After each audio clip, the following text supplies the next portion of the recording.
Howdy everyone. If you've been on political internet, or even just had conservative friends who retweet conservatives for any length of time, you will have heard of Turning Point. They're an American right-wing organization that advocates for conservative principles on high school, college, and university campuses. But they've also gained notoriety online for the memes, I say that in heavy quotations, that they post. Memes like this one, or any of these. And if you look at them, they don't really make much sense. They attempt to point out apparent hypocrisies that apparently liberals fall into with their positions. But any vaguely well-versed liberal or leftist could explain the differences in 2 minutes or less. Mobile phones are an actual necessity in this extraordinarily tech-dense world. Getting in contact with jobs, government services, friends and family, emergency services, etc. is virtually impossible without one. Whereas food stamps are a viable way of accessing food if you qualify, having both is necessary for survival in the year of our Lord 2021 for a lot of people. And no, it's not racist to disagree with Obama. I'm not much of a fan of him either. But saying he's a Muslim and that disqualifies him from running for president isn't a disagreement. It's just wrong and it's Islamophobia, and not very well hidden Islamophobia at that. Whereas Trump literally called Mexican immigrants rapists and thieves, and that sentiment is and was widely shared by his target demographic. And I don't know what you think is leftist indoctrination other than science and facts, apparently. There's a reason that the left has academics and relies on science and philosophy to support its ideals, whereas the anti-science positions are all unequivocally far right. I was going to make a caveat here about anti-vaxxers, but then the Bill Gates is going to microchip the COVID vaccine because New World Order meme came up, so they took that away from us as well. And even so, our indoctrination is following the words of science, whereas their indoctrination leads inadvertently to the rise of fascism. But even though all these are very easy to debunk, it doesn't stop this organization from posting these quotes and many others like it to their Twitter and Facebook. And it doesn't stop conservatives who see them from eating it up like they haven't eaten in weeks. And I think it would be pretty useful to dive into why this is. As we know, conservative principles are reliant upon conserving things as they are right now or as they used to be. Almost like digging your heels into the ground and trying to not lose a game of cultural tug-of-war.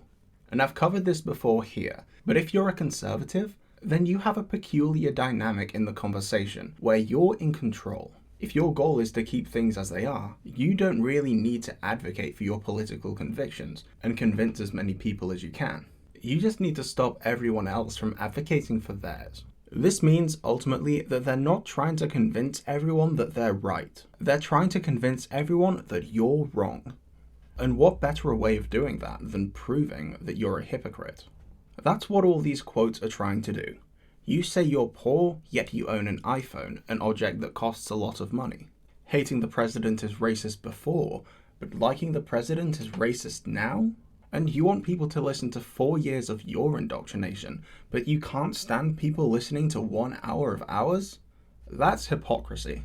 And again, even though you can believe both sides without actually being hypocritical, they have to imagine a hypocrisy to fit you into. When they can't destroy your argument, and trust me, they rarely can, they have to vaguely gesture at an imagined hypocrisy, and then before you can respond with an actually that's not the case, they've already dismissed you as a hypocrite on your point and moved on. It's not only grossly disingenuous, but it's also grossly effective. And that's been the main operative of most prominent conservatives for decades.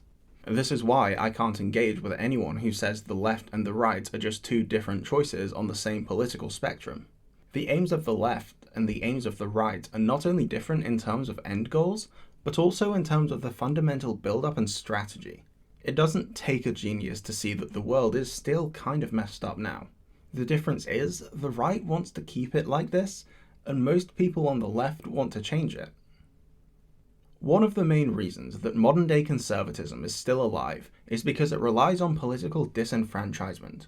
And this stems from doing things like literally removing as many voting ballots from large cities as they can feasibly get away with, to creating a belief that normal people shouldn't talk about politics at the dinner table.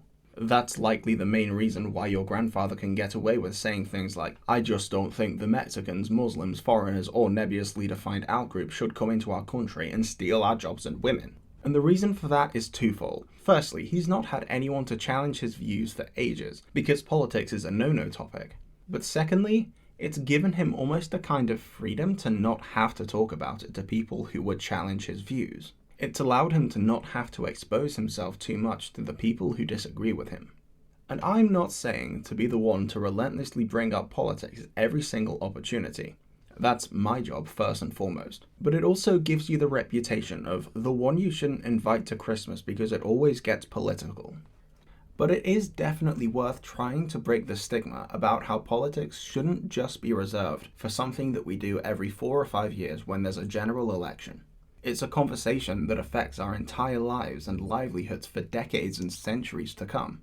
And that's something that a hyper-individualist society, which focuses on an every man for himself mentality, and deliberately keeps its citizens compartmentalized in tiny apartments and are isolated from the people they're closest to, fundamentally cannot solve.